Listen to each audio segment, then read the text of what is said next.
Thank you very much for joining us on what will be our last webinar leading into the Eid period. So let me start off by wishing everybody Eid Mubarak in advance of this weekend. And I'm excited to have Muhannad here today, who's going to be joining us, I believe from Saudi Arabia, correct? Yes, from Riyadh. Riyadh. Talking about an interesting subject, specifically on online payments. And why online payments?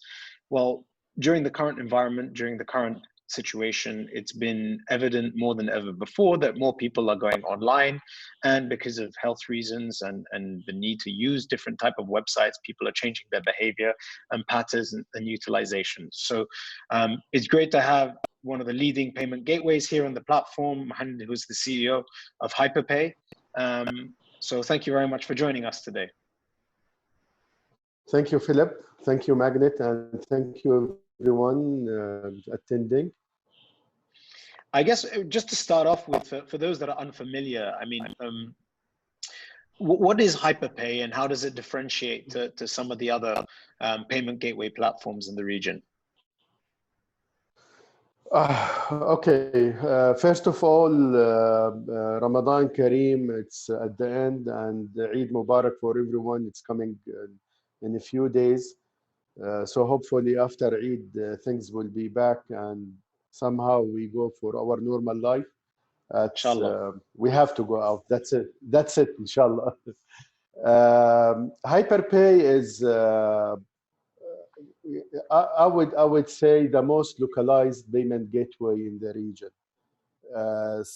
First of all, myself and the team has a very wide experience in payment and e-commerce in the region in the past 15 years, or in my case, like 20 years. I started early in 1999 with Maktoob.com. We launched the project of Mazad Maktoob, which is now Souq.com. And then we launched a couple of payment gateways like Cashew, One Card, Get to Play, and then HyperPay in 2014.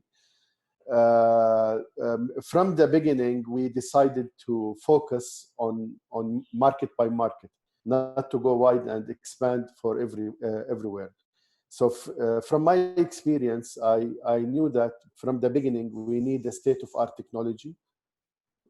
So we had the best technology in the world, actually. It's a technology, the core technology from a company called ACI. It's a public US company. They manage like 70% of the banking infrastructure worldwide, and they have a complete set of products so you can expand. We knew from the beginning that whatever market you want to focus on, you have to take it fully, and you have to focus till you win the market, then you can go and expand to the other market. There's a lot of aspects for online payment. It's not, it's a tough business. It's a very tough business, tough competition, and very low commission margin or revenue stream or margins. So you have to focus to make money because it's a volume business. So you have to win the market. You have to win the trust of the merchants. It's not easy at all. So for HyperPay, go ahead. I think what's interesting there, so I mean, we brought out our fintech report last year with ADGM, and then we brought out the more detailed one this year. And I think when you talk about fintech in the region, one of the things that people assume is that it's all very exciting, cryptocurrency, blockchain. It's all of these very exciting projects. But the reality is 60% of all investment in the region has been in payment gateway platforms, just doing simple infrastructure transfer from one entity to the other.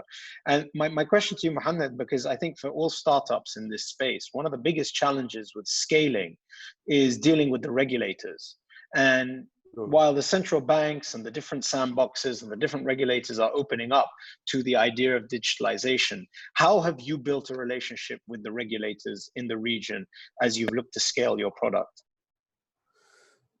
Yeah, actually, as you mentioned, it's a challenge. First of all, people, they keep, or everyone is saying that Middle East market. Middle East market is very big. It's like from Morocco to Iran to Jordan to the Gulf region. So it's definitely, it's a big market. And even if we take the small market like GCC or Levant or Jordan and Saudi Arabia or Egypt alone, each of them has its own banking system, and they have their own regulator. So you have to take action and to take care with every single regulator in the region. Luckily, for payment gateway, when we came, I'll give you a couple of examples. When we came to Jordan first, because we launched the service in Jordan first, there were no rules for the payment gateways. So they allowed us, and we visited the central bank in Jordan, and we told them that we are doing 1, 2, 3, 4, 5. They said, okay, we are monitoring you, just go ahead, and if we need anything, we'll let you know. So we are working like this, and it's perfect. When we went to Saudi Arabia, the same. We went to SAMA. At that time, there was no rules. So they said, okay, go ahead, make a partnership with a bank, and just do your work, and we are monitoring you. And whenever they need anything, we will providing all reports and everything. Same in Dubai. Maybe we came late in Egypt and Bahrain. At that time, that you have to take a license and approval from the central banks, and we did. It's a simple process, and we passed on that, and we take it. Now let's go back to Saudi Arabia. We worked in Saudi Arabia since 2014, late 2014. In 2017-18, SAMA start to believe that they have to regulate the payment industry in the region. So, and they were, to be honest, it was one of the best experience ever. They launched the sandbox, but sandbox was not for a payment gateways, because we were in the market in the past 3-4 years, and they know us very well. So we passed the sandbox, but the sandbox was for the new products and newcomers for the Saudi Arabia market. After that, after 6 months or 1 year, they start to give different license in payment or in fintech. One of these licenses is the payment gateway license. They have 2 types of license, like a minor license and a major license. It's different on your size. So now you can apply. Now we are in the process, the final process to get this license. We applied. We go through the checklist, and even before they set the rules to take the license, they send the points of the license to every single BSP to review, even before they set it official and send it to everyone. Mm-hmm. So they were extremely cooperative with the payment gateways and the fintech companies to take the best of this industry. And everything is working fine, but definitely needs a lot of time, need a lot of attention. And the most important thing is you have to be very careful with the country rules and regulations. You don't think that you are smart and you can do things, under table or anything, because one mistake will destroy the whole company. And all the relationship and the credibility that you built up. I mean, exactly. you started in Jordan, and I believe you have moved your headquarters to Saudi, correct? 100%, yeah. And so what's the plan with that? I mean, Saudi Arabia, you see big opportunity in the country. I mean, payments, as we'll come on to discuss, can be so many things. It's not just credit cards online. What are the type of things that you see the potential coming out of Saudi Arabia, which can be applied to the rest of the region? Sure. First of all, Jordan and Lebanon, they are great countries to start with. You have good resources for technology resources, marketing, business, everything. Market is small. You can launch your product with a very low cost. You can test the products, but after that, if you want to scale, then you have to go to one of the 3 big markets in our region, which is KSA, UAE, and Egypt. Yeah. So for HyperPay, we decide to go straight and focus on KSA on the early stage of the. All good. I'm sorry. All good. I think I need. Let me just close my mobiles. It seems they are connected to. No problem. Okay, sorry, I closed my mobile. So And if I just jump in here and ask, like, why Saudi over the yeah, other two big markets? I mean, sure. is that because of investors? Was that because of the market size? Is that because of the regulation? I mean, why Saudi? Okay, for HyperPay, it was a strategic decision. Just to let you know that we have our office in Dubai before Saudi Arabia. Okay. But for two reasons. First, I have a very good experience in Saudi Arabia, previous experience in Saudi Arabia, like 7 years working on fintech also and technology. So I know the market very well. And it was just started.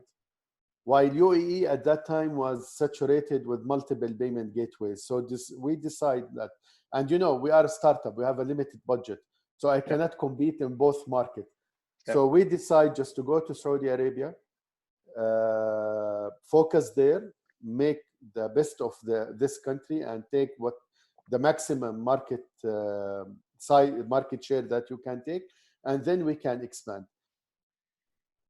Our bet was perfect, actually, because what happens that the Saudi Arabia market is just expanding in a great way.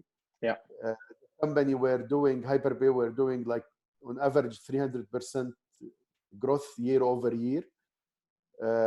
Nice. Size of opportunity is just wow. SAMA and the regulators and Saudi payment, they are very supportive and they are working extremely fine with the fintech companies.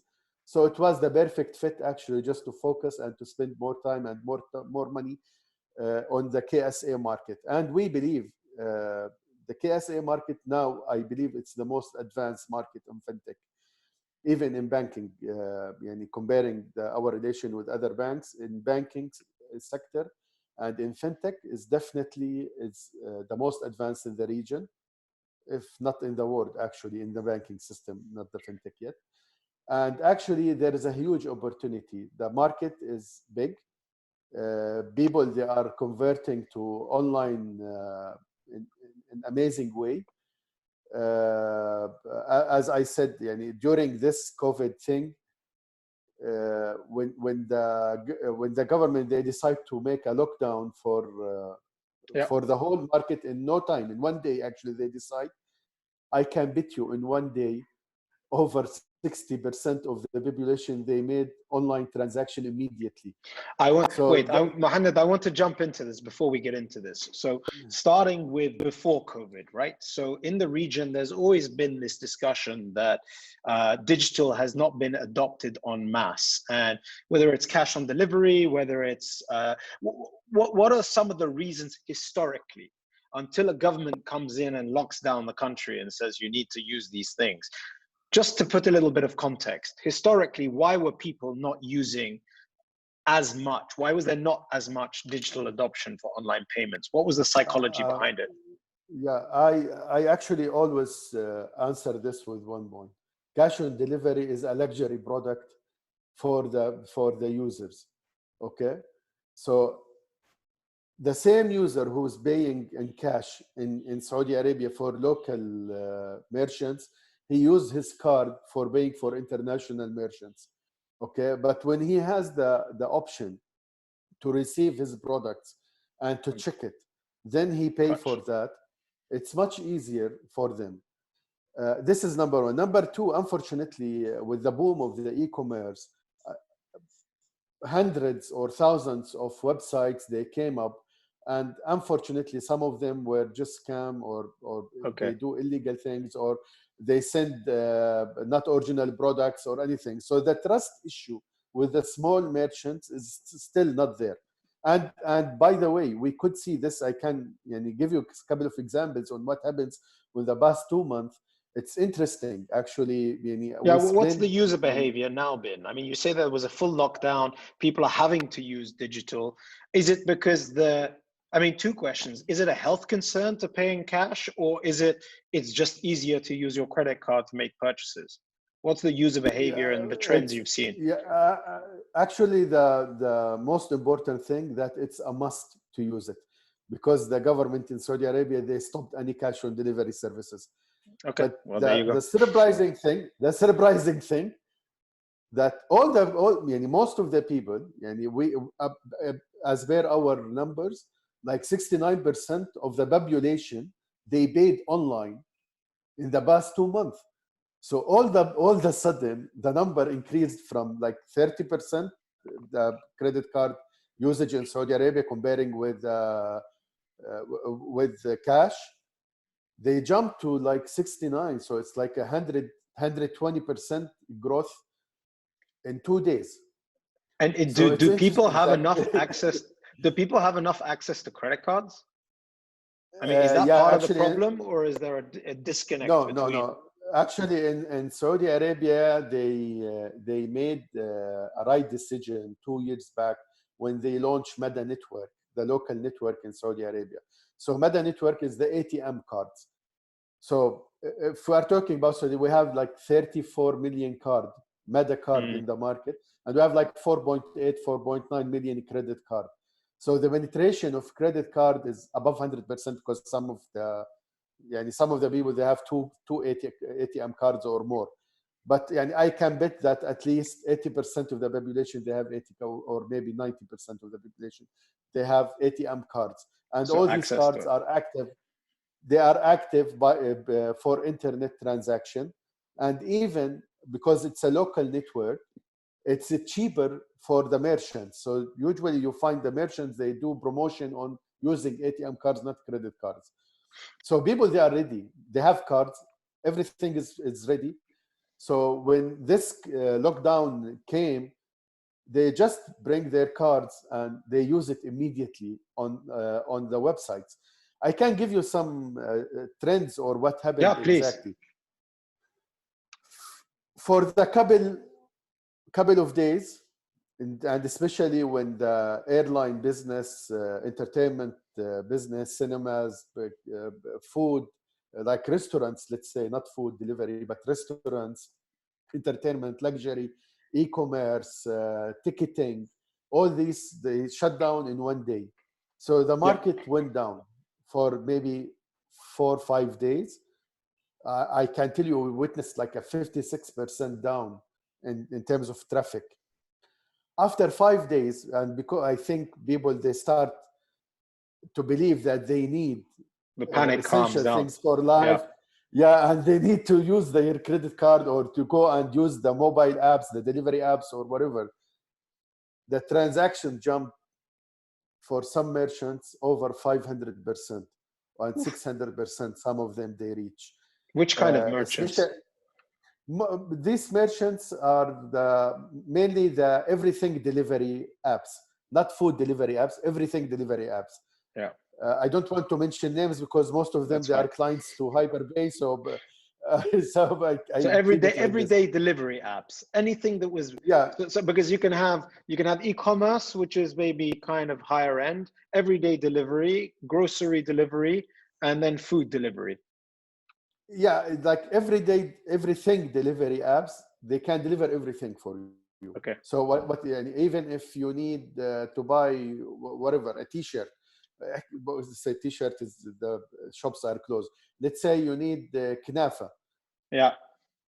You just write that I need knafa from this place. So the first driver closed from this, he raised his hand and said, listen, I'm just beside this place. I will bring it for you with like 10 or 15 or 20 riyal. So you can ask for whatever you want and they can deliver it to you.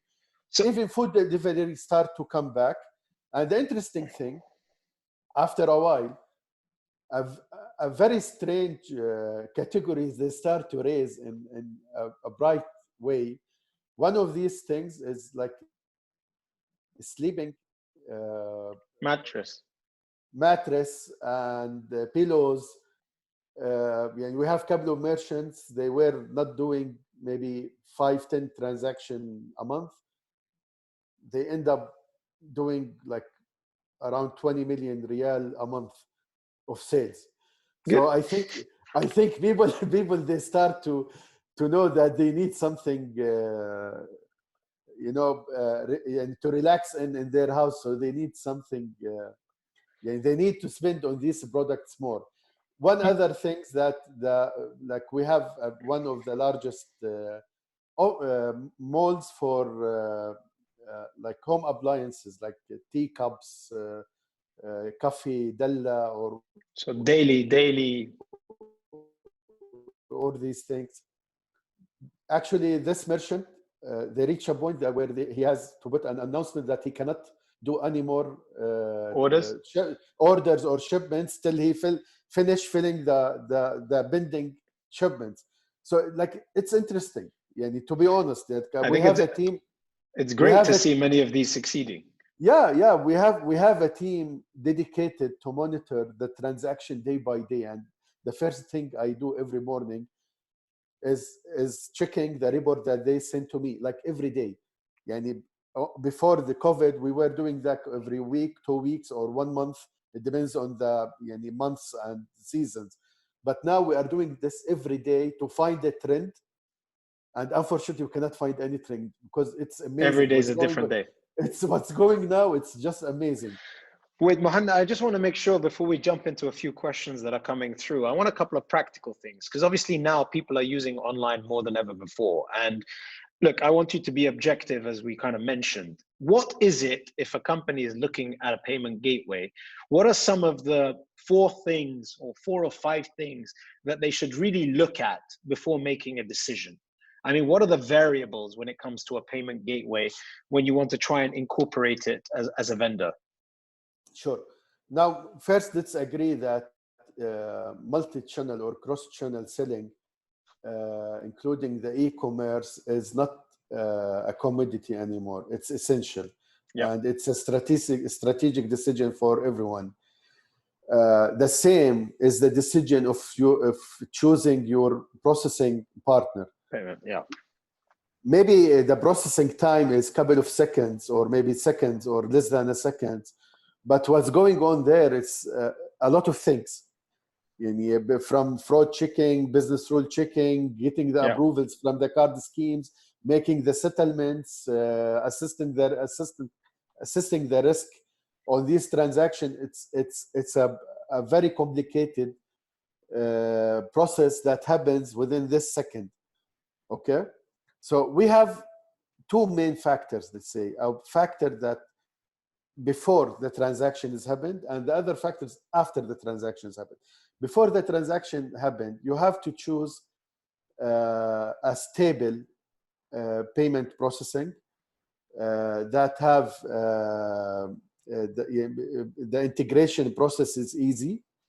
The usability of or the UX/IX design of the payment, it should be embedded in your payment gateway. So it's a seamless payment gateway. You cannot redirect users now. This is not acceptable at all, not for security or even for design. It should be a seamless transaction. You have to have a payment gateway that offer local payment gateways, not only Visa and MasterCard, because it's a must, as you have to offer your client all kind of payments, because each payment or each transaction you lose, it's a money. It's a money for the merchants, a money for us. So you have to offer everything. And there is a hidden things, like in HyperPay, what we do, we have a team that monitor these transactions and monitor the behavior, monitor the rejection rate, and we do an analysis report for the merchant. And if there is anything that can help, like changing the design of the page, or maybe it's a technical thing, or maybe there is something that you need to do with the banks, the issuing bank or the acquiring bank. Our team is always ready to send these reports and to coordinate with the merchant and the banks to get the best acceptance rate. And of course, the most important thing, that you need to take a reasonable price for the payment gateway, okay? Not necessarily the cheapest, and not necessarily the most expensive. But you have to compromise the cost, not to go with the cheapest direct. You have, it's okay if you pay more, but you choose the right payment gateway for you. One more things that we did in HyperPay, actually, I believe in Saudi Arabia especially, we put the standard for payment here. We are the first one that start to have a network of banks to be offered for our merchants. Our other payment gateways, they go and partner with one bank. One bank, and then you're stuck. Yeah. For me, it was a decision from the beginning that we need to go with all banks, because I was in Saudi Arabia and I know how much the relation is strong between the merchant and the bank. So I cannot force a company to change their banking relation because of online transaction. So we need to offer all these banks for our merchant, and it works fine. And actually the competitors, they start to partners with more and more banks now, and they are doing what we do. This is one. Second, you have to create a localized products. Payment gateway as a payment gateway, just to take the transaction, make the fraud processing and everything, then settlement. This is the standard thing. Now you have to create products that are targeting the local market, that solving an issues in the market. And this is extremely important. And HyperPay was mastered in this, actually. We created 4 or 5 products, and I'm not sure if we have time to talk about it, that solve a lot of issues for our merchants and for banks and even for the government. So that's something that you need. That's a big differentiator between a local payment gateway who knows the market and who knows the trend and what's going on inside the market, and between an international payment gateways that come and just sell a direct product. Perfect. Muhannad, just because there's a lot of questions, I just want to ask one more question for you to close that conversation out. You've talked about things to look for. If you flip it on its head, what are some of the red flags that you should be aware of if you're looking at a payment gateway? Things that you should not be accepting, or things that you should be wary of before making a decision about a payment gateway system? Yeah, sure. I can tell you that there is a main things that you have to be away from. First of all, you have to check the reputation of the payment gateway in the market, and you have to check the feedback from other merchants, because this is extremely important. And I'm talking about all type of merchants, small and big. Now, if you are small, maybe you can jump or skip some of the points. It's okay. But if you are a big merchant, because this is a long relationship, it's not easy to move from payment gateway to payment gateway. There's cards has been saved in your payment gateway. There's a relation. The payment gateway knows your code, knows what issues that you faced before, so they can solve issues quickly if it happens. So for large merchants, it's a very careful decision. They have to choose the right partner. They have to be away from payment gateways with bad reputation. They have to be away from payment gateways that they have a lot of downtimes. Payment gateways that they have risk issues. If there's multiple frauds on their merchants, this is extremely important. And they have to have a payment, on the other side, payment gateway that can design a payment gateway and products for them. Not just take one bulk product and just put it. Muhannad, there's a lot of questions, so I'm going to start going through a few of them. I'm trying as and where I can. An interesting one here, I don't know if you can answer it, but it's interesting for me. My company is registered in Lebanon. Now with the Lebanese pound crashing, I have payments arriving from abroad and getting stuck in Lebanese accounts. What is the future for Lebanese startups catering globally that are accepting online payments? Actually, this is an issue that we are facing every day because we are active in Lebanon and we do processing in Lebanon. Unfortunately, what's happening in Lebanon, it's not in anyone's hands, and I know for merchants it's a tough thing.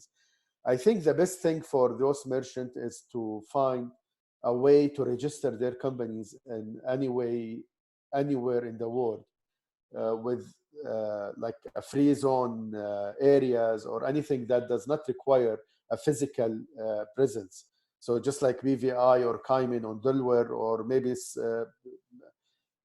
I don't think there's any in the Middle East. So there's ADGM in Abu Dhabi. But ADGM, yeah, but you have to be there because you have to sign the documents. I don't think, I'm not sure, to be honest, if you can do online registration. I think you can do virtual. You can do virtual registration. And if you can do virtual and you can open a bank account, then this is the perfect solution. So you can process your payment outside. You can use a payment gateway outside Lebanon. So your cash will be deposited in dollar or whatever currency outside Lebanon. So at least you can control it a little bit. This is the only solution, unfortunately, now they have. Question from Rabi'. It's about one of your competitors, favoured, an affiliate of Souq and Amazon. Any issues with client data privacy with an e-payment provider that is competing e-commerce affiliate? How is HyperPay positioned to compete vis-a-vis favoured? Usually, I don't like to talk about our competitors and what they are doing. And well, favoured is a good company. It's a great company, actually. I was part of Souq.com, actually, and most of the team were friends. And it's anyway. Yeah, favoured now is a subsidiary of Amazon. It got acquired with Souq deal. To be honest, I cannot say if they are breaching data to Amazon or not, because I'm not there, to be honest, and I don't have any valid case to talk about. But I would say that if the merchant is having any issue with that, he can choose other payment gateway. Now, if he's asking about technology and what makes HyperPay better than favoured or checkout or anything else, yeah, I can tell you without mentioning anything about our competitor that we are extremely believes that we have the best technology and best products and best uptime and best fraud ratio in the region for sure. And maybe they can check with other merchants that are using us and they can answer their questions. Perfect. Couple of quick, easy ones for you. Just to make sure I understand properly, HyperPay's business model is B2B or B2B2C? Or do you do both? We do both, actually. In Saudi Arabia, our category is a payment gateway. There's three types of payments. We have the payment aggregator, which they aggregate payments, and usually by law, they could not take merchants. And there's a certain limit for their merchant, and then they have to move to a BSP, payment service provider, where favoured and checkout. And there's the third layer, which is a payment gateway. A payment gateway now in Saudi Arabia, there's Visa, MasterCard, HyperPay, and recently Al-Rajihi Pay they joined. A payment gateway is like who's someone who can offer BSPs a connectivity on the local schemes in the market. So now we can activate banks. Actually, a lot of banks, they are using HyperPay switch to connect to MENA network in Saudi Arabia. And even we can connect other BSPs to do processing in Saudi Arabia.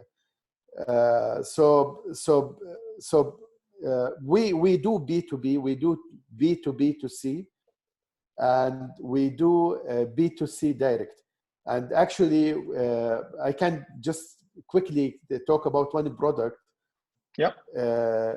It's I don't know under which category we have to. It's called payout technology, where companies, they can distribute the transaction on the fly, on the settlement between multiple accounts immediately. So a lot of the delivery apps and governments, they are using this to split the transaction directly to multiple accounts on the settlements. So we do everything. Yeah, just to answer this question. And very quick question on active in Egypt. You said you're active in Egypt, right? Yeah, actually, we finished the registration. We finished the approval from everything. And it was pending only to go and hire some team. And actually, we assigned a couple of interviews, and then the lockdowns came. So the first minute, this is a promise, because we have a lot of requests from Egypt, to be honest. The first minute they open the airport, I will be in Egypt to launch the office immediately. Well, I will wish you good luck. Somebody, you were talking earlier about the analysis of merchants and the numbers. The question is, what kind of tools do you use to conduct the analysis for the merchants? We use multiple actually platforms. Actually, we have our own platform as HyperPay, which is called the PIP, the Business Intelligence Platform, and we use if we have to say, we use advanced Excel, okay, because my team is certified advanced Excel, and we use Microsoft Power or BI. BI. Yeah. Yes, for the reporting and presentations. Better than Tableau? We were using Tableau, but we changed recently to Power BI or BI. Okay. Interesting question. I'm not sure how much you can divulge from Mohsen.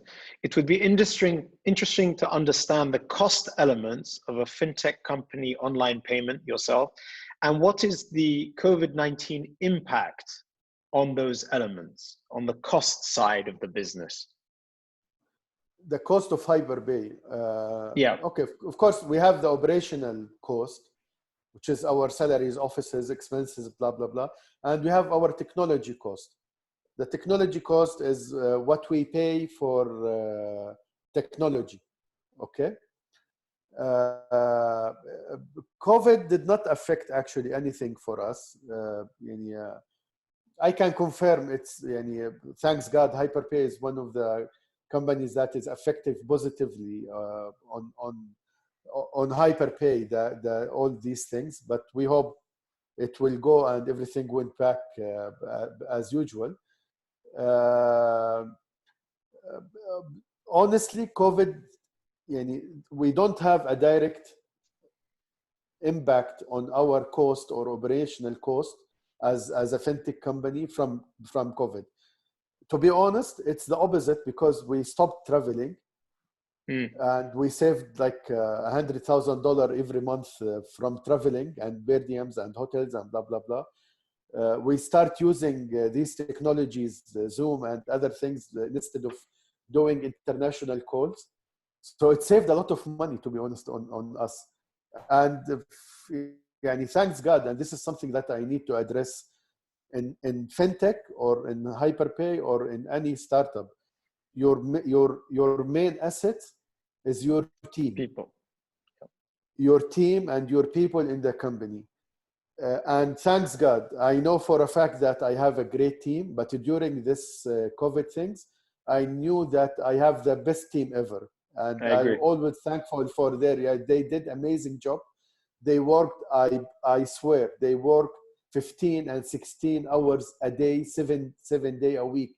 They have, working from home, and I'm pretty sure they did not benefit anything from working at home. It's increased like doubled the number of hours, because all of a sudden we had like 600 or 700 merchants that they want to go live immediately in no time, and we managed to take like every month 3 or 4, 5.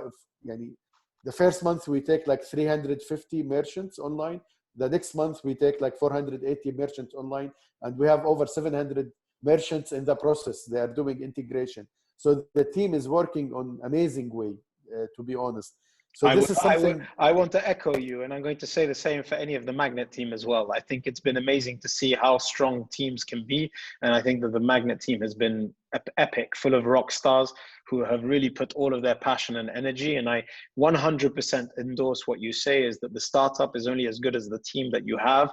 And during the chat, they always say, how good are they going to be during the challenging times? And their true colors really shine during the challenging times, not when things are great. So I think that's true. There's a question here, and you kind of mentioned something, and I don't know the answer, and I don't know whether the question is right. How does Muhannad see the local availability of technical solutions, given that he's using an American company? Is that correct? Because you said that, or was that to set up your payment gateway? No. Let me just be clear on that.